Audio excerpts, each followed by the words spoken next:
ഏലപ്പാറ ടൗണിൽ സ്ഥിതി ചെയ്യുന്ന പഞ്ചായത്ത് വക പൊതു ശുചിമുറിയുടെ പ്രവർത്തനം കാര്യക്ഷമമല്ലെന്ന് പരാതി. നിലവിൽ 16ഓളം ടോയ്ലറ്റുകൾ ഈ ശുചിമുറിയിലുണ്ടെങ്കിലും ഏതാനും ചുരുങ്ങിയ ടോയ്ലറ്റുകൾ മാത്രമാണ് പ്രവർത്തിക്കുന്നത് എന്ന് നാട്ടുകാർ പറയുന്നു.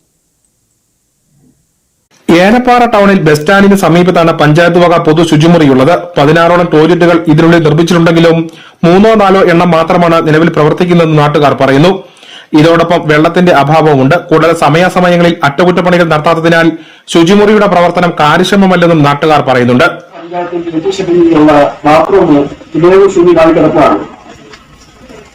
ആകെ 10-16 എണ്ണം ഉള്ളതിൽ 2 എണ്ണം മാത്രമേ ഉപയോഗിക്കാൻ പറ്റുന്ന രീതിയിലുള്ളൂ.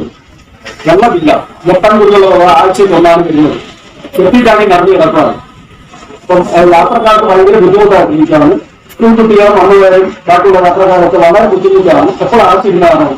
അതിന് ഏലപ്പാറ പഞ്ചായത്തിലെ ബന്ധപ്പെട്ട അധികാരികൾ തോട്ടം മേഖലയിലെ പ്രധാന ടൗൺ ആകിയാൽ വലിയ രീതിയിലുള്ള തിരക്കാണ് അനുഭവപ്പെടുന്നത്. സ്ത്രീകൾ ഉൾപ്പെടെ ഉള്ളവർക്ക് അത്യാവശ്യ ഘട്ടങ്ങളിൽ ശുചിമുറി പോകണമെന്നുണ്ടെങ്കിൽ സമീപത്തെ സ്വകാര്യ ഹോട്ടലുകളെയോ ഉൾപ്പെടെ ആശ്രയിക്കേണ്ട സാഹചര്യമാണ്.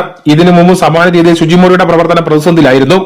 പഞ്ചായത്തിന്റെ നേതൃത്വത്തിൽ അന്ന് പരിഹാരങ്ങൾ കണ്ടെങ്കിലും ചുരുങ്ങിയ നാളുകൾക്കുള്ളിൽ വീണ്ടും പഴയപടിയാകുന്ന സാഹചര്യമാണ്. പഞ്ചായത്തിന്റെ നേതൃത്വത്തിൽ അടിയന്തരമായി അറ്റകുറ്റപ്പണികൾ നടത്തി പഞ്ചായത്ത് ശുചിമുറിയുടെ പ്രവർത്തനം കാര്യക്ഷമമാക്കണമെന്നാണ് നാട്ടുകാരുടെ ആവശ്യം. News bureau Kattappana.